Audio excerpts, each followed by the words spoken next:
Hey everyone, and welcome. Have you ever thought about the different journeys people take to start a family? Well, today we're diving into two incredible paths that both lead to the same beautiful destination. We're going to break down the amazing science behind natural conception and IVF.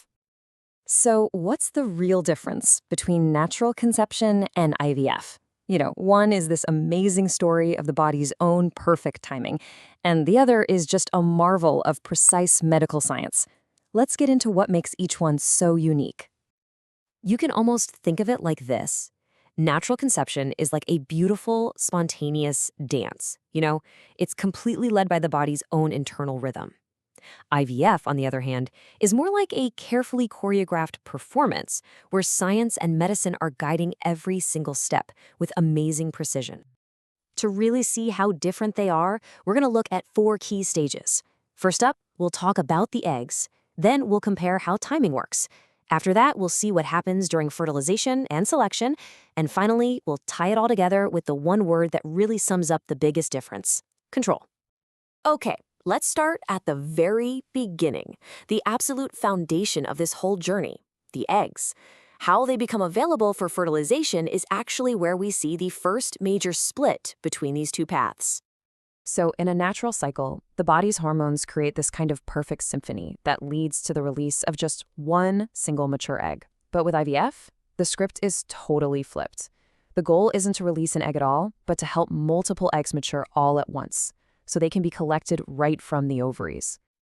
And that collection process? It has a name: follicular aspiration. Now, I know it sounds super technical, but it's really just a minor procedure.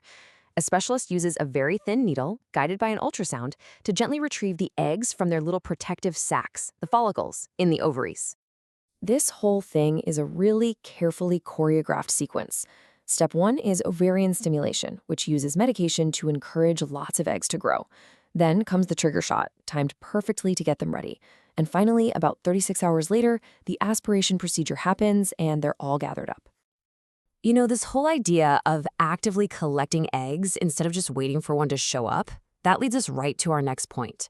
It really highlights a huge difference in how each process is timed. It's kind of a story of prediction versus precision.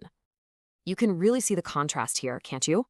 When you're trying naturally, you're basically a detective at home, using clues to try and predict when ovulation might happen. But with IVF, it's all about high-tech monitoring. We're talking frequent blood tests and ultrasounds to control the timeline with pinpoint accuracy. And that shift, that changes everything. The whole mindset goes from passively watching for signs and just hoping the timing is right to actively managing the body's process to create the absolute perfect window for success. All right, so we have the eggs and the timing is all set. What's next? Well, this brings us to that crucial moment when the egg and sperm meet, and the really fascinating process of how the healthiest embryo gets chosen to move forward. So, in the natural order of things, the fallopian tubes are like the VIP lounge. After ovulation, the egg travels there and it just hangs out, waiting to meet the sperm. That's where the magic is supposed to happen. But here's a potential roadblock. For a lot of people, issues like blocked or damaged fallopian tubes can literally stop this meeting from ever taking place. It creates a physical barrier that, natural conception just can't get around. And this is where IVF offers such an elegant solution. It literally creates a detour. By retrieving the eggs directly and then fertilizing them in a lab, IVF bypasses the fallopian tubes completely. It just takes that roadblock right out of the equation. So, after fertilization, the selection process kicks in, and this is another huge difference. In nature, it's basically a survival of the fittest journey that happens inside the body. But in an IVF lab, that selection happens under a microscope, where embryologists can actually see and choose the most promising embryos for the next step. So, what are they actually looking for? Well, they're grading embryos on their morphology. That's their appearance and structure. They're watching to see which ones grow into a strong little blastocyst by day 5. And sometimes they can even run genetic tests to screen for issues before an embryo is even transferred. So when we look back at every stage we've just covered, from getting the eggs to timing the cycle to how an embryo is chosen, there's this one powerful idea that connects them all. And it's really the heart of the difference between these two paths. And that theme is control.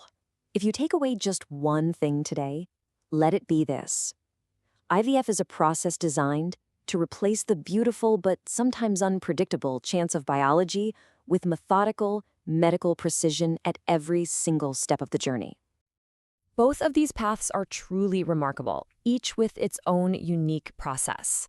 Now, it is really important for us to say that this discussion is for educational purposes only and is not medical advice.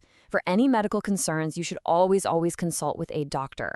You can find more information on the entire IVF process at the portal ivfforme.com.